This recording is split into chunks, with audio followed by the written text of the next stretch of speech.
الذي فضل سيدنا مولانا محمدا صلى الله عليه وسلم على الجميع وأقامه يوم القيامة للمذنبين المتلبسين الخطائين الهالكين شفيعا فصلى الله تعالى عليه وعلى كل من هو محبوب مرضي لديه صلاة تبقى وتدوم بدوام الملك الحي القيوم ونشهد أن لا إله إلا الله وحده لا شريك له ونشهد أن سيدنا ومولانا محمدا عبده ورسوله أما بعد فأعوذ بالله من الشيطان الرجيم بسم الله الرحمن الرحيم شهر رمضان الذي أنزل فيه القرآن صدق الله العلي العظيم. عزیز گرامی، حافظ محمد عادل، جناب حافظ عثمان منور، مداح رسول، حاضرین مجلس، السلام علیکم ورحمۃ اللہ وبرکاتہ. مجھے ایک بار پھر یہ سعادت حاصل ہے کہ آپ کے شہر میں آپ کو خطاب کرنے کا شرف حاصل کروں. آج کا دن بڑا پیارا دن تھا، بڑا روشن روشن، اجلا اجلا، خوشگوار موسم. ایسے موسم میں آپ لوگ یہاں کیسے آ گئے ہیں؟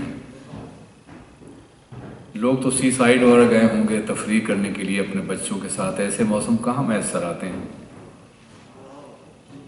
خیال تھا مجمع کم ہوگا، لیکن آپ کا مشکور ہوں کہ آپ مجھے سننے کے لیے آ گئے ہیں.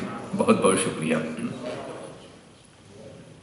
لیکن اس کے ساتھ ساتھ یہ کرب بھی ہے اور درد بھی ہے کہ کیا واقعی ہم رمضان پاک کی برکتوں کو موسم پہ قربان کر سکتے ہیں؟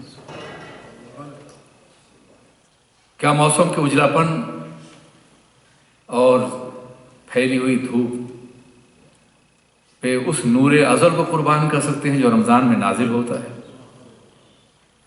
یقیناً ہمارے ساتھیوں نے لوگوں کو مدعو کیا ہوگا، ایسا نہیں کہ صرف زبان سے اعلان کیا ہوگا. رمضان مقدس کے استقبال کے لیے،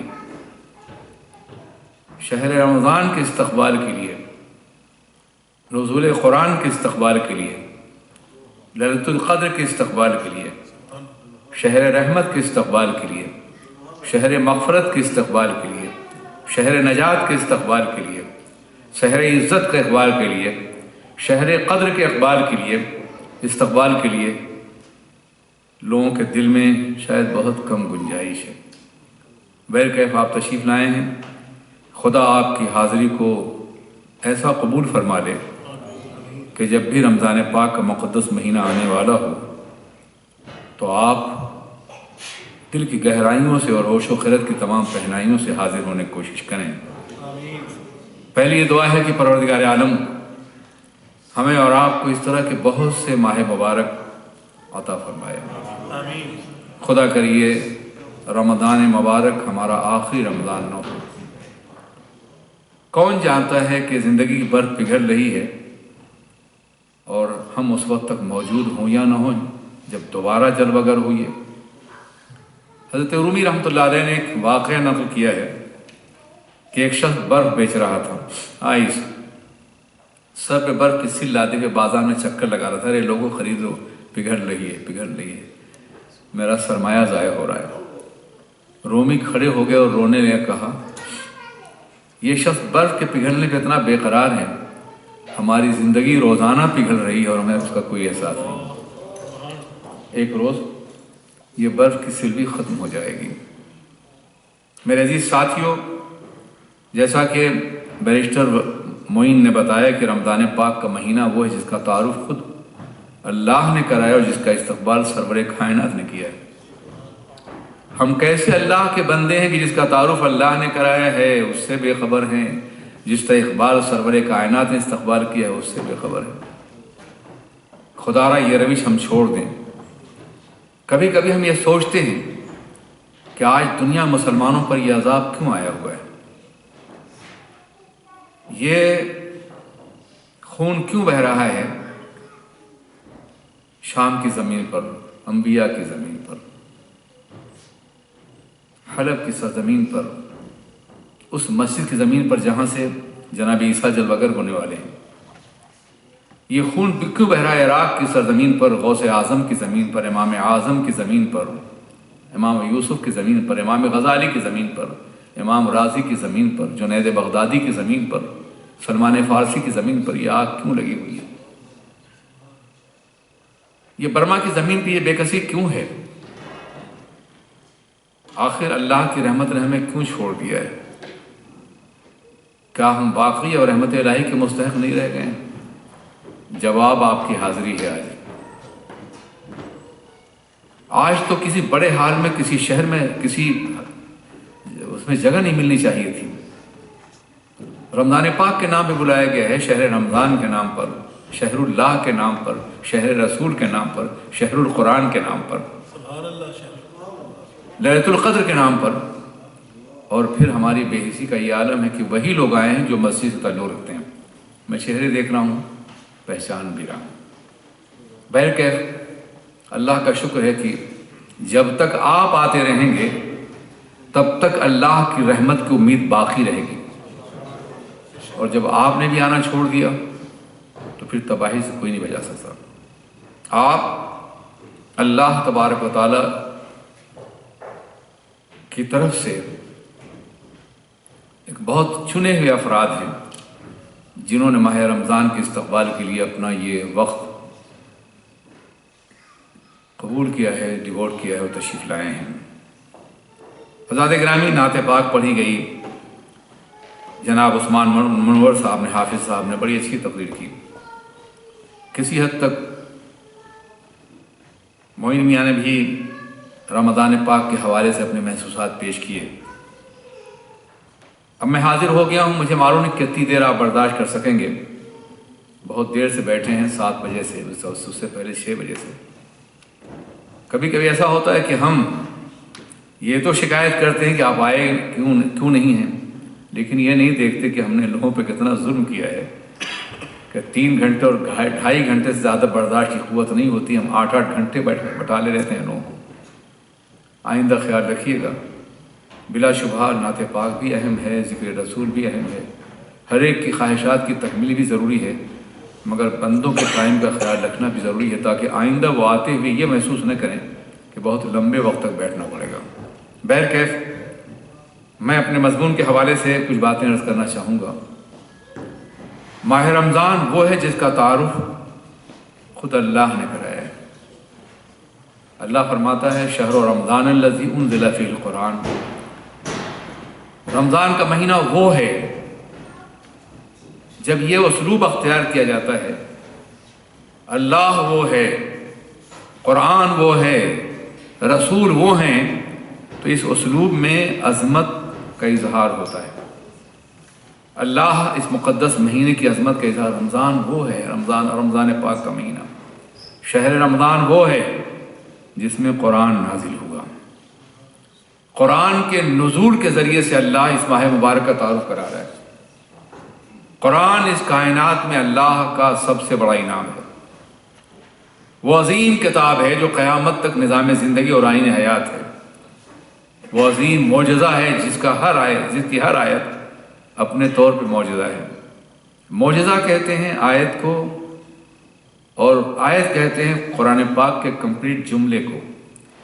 قرآن پاک میں 4000 سے زیادہ آیتیں ہیں، اس لیے 4000 زندہ محسوس معجزات ہمارے ہاتھوں میں ہیں جو اللہ کے رسول نے اس ماہ مبارک میں ہم کو عطا فرمایا۔ کسی قوم کو ایک معجزہ میسر آیا زندگی بھر مناتی ہے وہ۔ کبھی آپ نے اس عید کے بارے میں سوچا کہ کبھی دسترخوان نازل ہوا تھا جناب عیسیٰ کی قوم پر، تو آج تک مناتی ہے وہ۔ جناب موسیٰ کی قوم پر ایک معجزہ نازل ہوا تو آج تک اسے مناتی ہے، اور سرور کائنات نے ہمیں 4500 معجزات دیے، اور ہم اتنے بے خبر ہیں کہ منانا تو بڑی دور کی بات ہے، بلایا جائے تو آنے کے لیے تیار بھی نہیں ہوتے۔ رمضان کا مہینہ وہ ہے جس میں قرآن نازل ہوا۔ قرآن ایک مکمل نظام زندگی اور دستور حیات ہے۔ ماہ رمضان میں اس کا نزول ہوا آغاز بھی اور ختام بھی عرش عظیم سے آسمان اولا پہ نازل کیا گیا، پھر 23 برس کی مدت میں رفتہ رفتہ اترتا رہا۔ قرآن پاک آخری کتاب ہے اللہ کی، اسلام آخری دین ہے، سرور کائنات آخری رسول ہیں، ہم آخری امت ہیں۔ یہ سارا اعزاز قرآن پاک کے ذریعے سے میسر آیا۔ دنیا میں جب کوئی انعام کسی قوم کو ملتا ہے تو اس انعام کا دن لوگ مناتے ہیں۔ اگر کسی قوم کو کوئی دستور ملا تو یوم دستور مناتے ہیں، ایک قرارداد پاس کی یوم قرارداد مناتے ہیں۔ اللہ تبارک تعالیٰ نے ہم کو ایک نظام زندگی اور دستور حیات دیا، کمپلیٹ کوڈ آف لائف، اور ہم منانے کے لیے حاضر ہو گئے ماشاءاللہ۔ کم از کم یہ تو خیال کیا ہوتا کہ ہمیں قرآن کے نام پہ بلایا جا رہا ہے۔ کوئی ضروری نہیں کہ آپ ہم سے محبت کرتے ہیں یا نہیں کرتے ہیں، ہمیں پسند کرتے ہیں یا نہیں کرتے، قرآن سے محبت تو کرتے ہیں نا، قرآن کو تو پسند کرتے ہیں نا۔ ماہ رمضان سے محبت ہے نا آپ کو؟ آپ نے سنا یہ مشہور قول، انظر ما قال لا تنظر من قال، یہ دیکھو کیا کہہ رہا ہے، یہ مت دیکھو کون کہہ رہا ہے، کون ارینج کر رہا ہے، کون بلا رہا ہے، کون بولنے والا ہے، کون خطاب کر رہا ہے، یہ نہیں دیکھنا ہے کہ اس کے نام پہ بلایا جا رہا ہے، کیا کہا جانے والا ہے، یہ دیکھنا ہوتا ہے امت مسلمہ کو۔ رمضان شریف کا مہینہ وہ ہے جس میں قرآن عظیم نازل ہوا، سبحان اللہ۔ قرآن عظیم تنہا وہ کتاب زندگی اور نظام حیات ہے کہ جسے ماننے والوں کو ہر سال سنایا جاتا ہے۔ کیا کوئی ایسا دستور ہے، کوئی ایسا لا ہے دنیا میں، کوئی ایسا قانون ہے کسی ملک کا جو اس ملک کے ماننے والوں کو، اس ملک میں رہنے والے سب کو سنایا جاتا؟ یہ تنہا قرآن عظیم کی ہر سال تراویح میں امت مسلمہ کا پورا نظام زندگی آئین ہاتھ سنایا جاتا ہے، تاکہ ایک قانون کی ایک آرٹیکل اور ایک دفعہ بھی پوشیدہ نہ رہنے پائے۔ لیکن ہم ہیں کہ نہ ہم جانتے ہیں اور نہ سمجھنا چاہتے ہیں۔ جس قرآن پاک نے ہمیں عزت دی تھی، آج اسی قرآن پاک سے ہمارا رشتہ ٹوٹ چکا ہے۔ وہ معزز تھے زمانے مسلمان ہو کر، اور ہم خار ہوئے تارک قرآن ہو کر۔ ہماری ذلت اور رسوائی کی وجہ یہ ہے کہ ہم نے قرآن پاک سے، کتاب الہی سے اپنا رشتہ توڑ لیا ہے۔ کاش ہمارا رشتہ دوبارہ قائم ہو جائے تو وہ عظمت رفتہ جو ہم سے روٹ گئی ہے دوبارہ حاضر ہوگی، دوبارہ میسر آئے گی۔ ہم کبھی مایوس نہیں ہو سکتے اپنے اللہ کی رحمت سے، ہزار خون بہیں، ہزار مشکلات ہوں، مگر اللہ چاہے تو انقلاب برپا فرما سکتا ہے اور حالات تبدیل ہو سکتے ہیں۔ عزیزان ملت اسلامیہ، اس سے پہلے بھیانک زمانہ آیا تھا 20ویں صدی کے آغاز میں، گزشتہ صدی میں، جب دنیا میں سوائے حجاز مقدس کے کوئی ملک ہمارا نہیں تھا، اور حجاز مقدس بھی صرف اس لیے موجود تھا، کالونیوں میں تبدیل نہیں ہوا تھا کہ شاید اللہ کو گوارا نہیں تھا کہ مصطفیٰ کی پیدائش کی جگہ غیروں کے قبضے میں آ جائے۔ خدا کرے اب بھی ایسا نہ ہو، ورنہ پوری دنیا، پورا اسلامی ورلڈ، پوری مسلم دنیا دوسروں قبضے میں تھی۔ ہندو پاک دوسروں قبضے میں تھا، انڈونیشیا، ملیشیا، یہ سارے ممالک تھے، سیریا تھا، عراق تھا، آپ اندازہ فرمائیں کہ مصر تھا، جارڈن تھا، یہ سارے ممالک، افریقہ کے سارے ممالک سب کالونیوں میں تبدیل ہو گئے تھے۔ ایسے دور میں لوگ کہتے تھے اب اسلام کی آزادی کا دور کبھی واپس نہیں آئے گا۔ کچھ لوگوں نے کہنا شروع کیا تھا کہ ہر تہذیب اپنی بلندی پہنچتی اور پھر زوال پذیر ہوتی، دوبارہ نہیں اٹھتی۔ روم زوال پذیر اور دوبارہ نہیں اٹھا، ارسطو اور سقراط کا روم، یونان۔ انڈیا زوال پذیر ہوا، بودھ کا انڈیا اور ویدک دور کا انڈیا پھر دوبارہ نہیں ابھرا۔ اوستا کا نظام ایران کی سرزمین پہ شکستہ خود پھر دوبارہ نہیں ابھرا۔ کنفیوشس کا نظام ایران میں فنا ہوا اور پھر دوبارہ نہیں ابھرا۔ کہنا شروع کیا کہ اسلام بھی دوبارہ نہیں ابھرے گا، مایوس ہو جاؤ۔ مگر اس زمانے میں دو فکریں عام تھیں شیولی نعمانی کہا تھا مراکش جا چکا فارس گیا، اب دیکھنا یہ ہے کہ جیتا ہے یہ ٹرکی کا مریض سخت جاں کب تک۔ مگر ایک امید کا شاعر جسے اقبال کہتے ہیں، اس نے کہا تھا اگر عثمانیوں پہ کوہ غم ٹوٹا تو کیا غم ہے کہ خونے 100,000 انجم سے ہوتی ہے سحر پیدا۔ جب لاکھوں ستارے ڈوبتے ہیں تب صبح ہوتی ہے۔ ڈوبنے دے ان ستاروں کو، ایک صبح زندگی کا انتظار کرو اور وہ قرآن کے سائے میں ہے، نماز کے ذریعے سے، عبادت اور تقوی کے ذریعے سے۔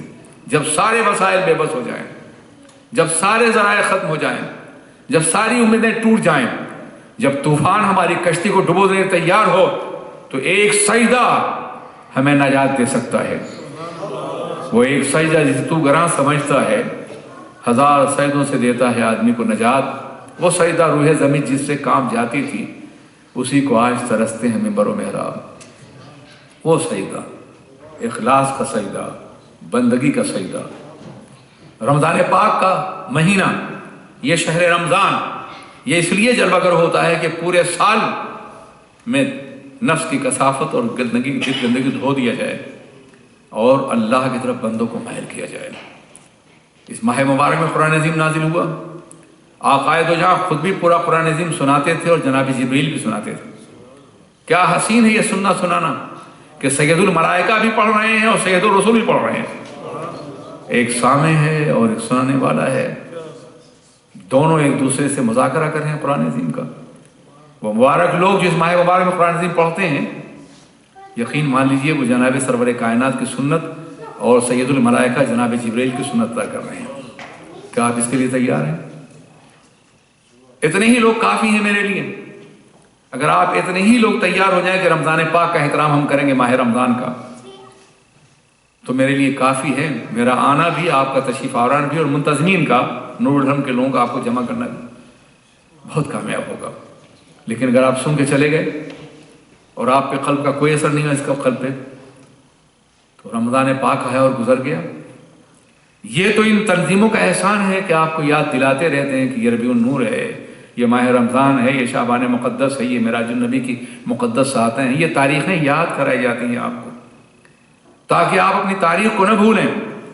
وہ قومیں جو اپنی تاریخ بھول جاتی ہیں مٹ جاتی ہیں، اور وہ قومیں زندہ رہتی ہیں جو اپنی تاریخ کو سینے سے لگائے رکھتی ہیں۔ ماہ رمضان ایک زندہ قوم کی علامت ہے اور پہچان ہے۔ آپ چاہیں تو اللہ اسی مہینے میں ساری مصیبتیں ختم ہو جائیں گی۔ اسی مہینے میں خدا کی بارگاہ میں گریہ وزاری کریں، ان بچوں کی تڑپتی ہوئی لاشیں اور بیواؤں کی آہیں آپ کو آمادہ کریں کہ آپ بے قرار ہو کے اس کی بارگاہ میں عرض کریں، اللہ آپ نجات دے دے، ہمارے گناہوں کی ہمیں سزا نہ دے، تو مجھے یقین ہے کہ انشاءاللہ مصیبتیں ٹل جائیں گی۔ لیکن وہیں آپ نے گزار دیا پورا مہینہ اور ہوش ہی نہ رہا کہ ہم کتنے مقدس مہینے میں۔ کبھی آپ نے سوچا کہ کتنا ثواب لوٹ سکتے ہیں آپ، کتنی بھلائیاں جمع کر سکتے ہیں آپ اس ماہ مبارک میں، کتنی نعمتوں کا احساس کر سکتے ہیں آپ؟ سنیے آقائے دو جہان اس مہینے کا استقبال کرتے ہوئے کیا فرمایا تھا۔ شعبان کی آخری ساعتوں میں آپ نے صحابہ کرام کو جمع کیا اور کہا لقد اظلکم شہر مبارک۔ عربی زبان کے ماہرین ہیں، سرکار کی رحمتوں کا سایہ پوری کائنات پر ہے، ہم سب ان کے زیر سایہ ہیں، مگر وہ کیا کہتے ہیں، اے لوگوں تمہارے اوپر رمضان کا مہینہ سایہ ڈال رہا ہے، تمہارے اوپر رمضان کے ماہ مبارک کی چادر تننے والی ہے، رحمتوں بھری چادر۔ اتنا احترام ماہ رمضان کا، اتنی عظمت کہ وہ پیغمبر جس کی کائنات پیدا کی گئی، جو مقصد تخلیق کائنات ہے، جو اللہ کی تخلیق کا سب سے حسین وجود ہے، وہ رمضان کے بارے میں یہ الفاظ استعمال کر لقد اظلکم شہر مبارکہ، تمہارے اوپر ایک مبارک اور برکت مہینہ والا مہینہ جلوگر ہونے والا ہے۔ یہ مہینہ وہ ہے کہ جس میں ایک فرض 70 فرض کے برابر ثواب حاصل کرے گا اور ایک نفل فرض کے برابر ثواب حاصل کرے گی۔ ایک فرض 70 فرض کے برابر۔ اب آئیے ذرا سے میں آپ کے حساب کا یہ میت کا جائزہ لوں۔ سرکار نے فرمایا دوسری حدیث میں کہ تمہاری ہر نیکی کا 10 گنا ثواب ملے گا، 10 گنا، اور 10 گنا کو آپ 70 سے ضرب دیجئے، 700 بن جائے گا نا۔ کوئی ایک نیک عمل کریں تو 700 کے برابر آپ کو ثواب ملے گا۔ اور پھر یہی نہیں، اور آگے بڑھیے، دوسری حدیث ہے، میرے آقا فرماتے ہیں کہ اگر کسی نے قرآن پاک کا ایک لفظ پڑھا تو اسے 10 نیکیاں ملیں گی۔ اور میں یہ کہتا ہوں قرآن پاک کا ایک لفظ، اس کا یہ مطلب نہیں کہ الف لام میم ایک لفظ ہے، نہیں، الف ایک ہے، لام ایک ہے، میم ایک ہے۔ جو یہ الف لام میم پڑھے گا اسے 30 نیکیاں ملیں گی۔ 30 کو آپ 10 سے ضرب دیجئے اور 10 کو 70 ضرب دیجئے تو صرف الف لام میم پڑھنے کا یہ ثواب ملے گا، الف لام میم کا۔ اور اگر آپ نے پورا قرآن پڑھ لیا تو کیا آپ کے دامن میں اتنی گنجائش ہے کہ نیکیاں جمع کر سکیں آپ؟ نہیں۔ اور یہ ساری نیکیاں برس رہی ہیں، برسات ہو رہی ہے اللہ کی رحمتوں کی، اور آپ ماہ مبارک کو یوں گزار دیں گے سو کر کے، غفلت کے ساتھ ٹی وی دیکھ کر کے۔ میرے عزیز ساتھیوں، میری بہنوں اور میری بیٹیوں، خدا نے اس ماہ مبارک کی قدر کیجیے۔ یہ وہ مہینہ ہے جس میں قرآن نازل ہوا ہے، نزول قرآن کا مہینہ ہے۔ جب کوئی نعمت ملتی ہے تو اس کو منایا بھی جاتا ہے۔ رمضان پاک میں روزہ کیوں فرض کیا گیا؟ تاکہ ہم قرآن کے نزول کو منائیں، سیلیبریٹ کریں اس مہینے کو قرآن پاک کے نزول کی حیثیت سے۔ اور مداح رسول، میں آپ کو بتاؤں کہ بڑا گہرا تعلق ہے روزے کا کتاب الہی سے۔ حضرت موسیٰ علیہ السلام کو جب توریت دینے کا فیصلہ مشیت نے کیا تو کہا 40 روز تک روزہ رکھو اور چھوڑ دو دنیا کو، کوہ طور پہ آ جاؤ، میں تمہیں کتاب دینے والا ہوں۔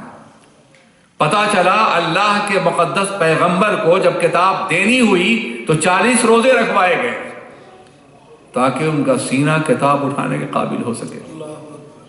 عزیزان ملت اسلامیہ، جناب عیسیٰ علیہ السلام کو 12 سال تک غائب رکھا گیا، 12 سال نہیں بلکہ بہت زیادہ، 12 سال تک غائب ہوئے، 32 میں دوبارہ ظاہر ہوئے، یعنی 20 سال تک انہیں غائب رکھا گیا۔ وہ روزے کی حالت میں رہتے تھے، تب انہیں انجیل ملی۔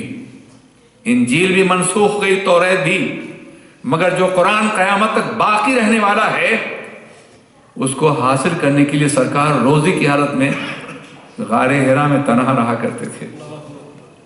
یہ تعلق ہے قرآن کا روزے سے۔ روزہ رکھیں گے قرآن کا نور سینے میں اترے گا، روزہ رکھیں گے ذہن منور ہو جائے گا، روزہ رکھ کے قرآن پڑھیں گے انوار الہی کی برسات ہوگی، روزہ رکھ کے قرآن پڑھیں گے قرآن پاک کو آپ محسوس کریں گے، اس کی عظمتوں کو، اس کی لذتوں کو، اس کی کیفیتوں کو۔ روزہ رکھیے اور قرآن عظیم کی تلاوت کیجیے۔ اسی ماہ مبارک میں نازل ہوا ہے، اور قرآن اللہ نے تعارف کرایا ہے رمضان کا، شہر رمضان الذی انزل فیہ القرآن، رمضان کا وہ مہینہ ہے جس میں قرآن نازل کیا گیا۔ اے غافلو، اے سونے والو، اے غفلت سے زندگی گزارنے والو، ہوش میں آ جاؤ، رمضان آ رہا ہے، یہ وہ مہینہ ہے جس میں قرآن نازل کیا گیا۔ یہی تو اللہ فرما رہا ہے نا، یہی تو اللہ کا فیصلہ ہے نا۔ اب آئیے، سرکار فرماتے ہیں کہ ایک نیکی 70 نیکی کے برابر ثواب حاصل کرے گی۔ میں ایک مثال کے ذریعے سمجھاؤں آپ کو۔ آپ اگر کسان ہیں، اور نہیں تو کسانوں کو آپ نے دیکھا ہوگا، ایک بیج ایک کسان زمین میں ڈالتا ہے، زمین کا سینہ چیر کے، زمین کا نمک جو بڑے بڑے فرعونوں کی ہڈیاں نگل جاتا ہے، وہ اس بیج کو، اس دانے کو کھاتا ہے، اس کی پرورش کرتا ہے، اس لیے کہ اللہ رب العالمین ہے۔ اور آپ دیکھتے ہیں کہ جیسے ہی وہ دانہ سر اٹھاتا ہے، اس دانے سے ایک ننھی سی کوپل نکلتی ہے، اتنی نازک کہ شبنم کا بوجھ برداشت نہ کر سکے، اوس گرے تو ٹوٹ جائے اس کی کمر، مگر اتنی طاقتور ہے کہ زمین کا سینہ چیر کے باہر آئی ہے۔ آئے دیکھتے ہیں، اور جیسے ہی وہ ننھا سا دانہ سر اٹھاتا ہے جو کسان نے زمین میں ڈالا ہے، تو پورا نظام فطرت، پورا نیچر کا نظام اس کی پرورش میں لگ جاتا ہے۔ سورج اس پودے کو دودھ پلاتا ہے، شبنم اس کے چہرے کو دھلاتی ہے، بارش اسے غسل کراتی ہے، زمین اسے غذا فراہم کرتی ہے،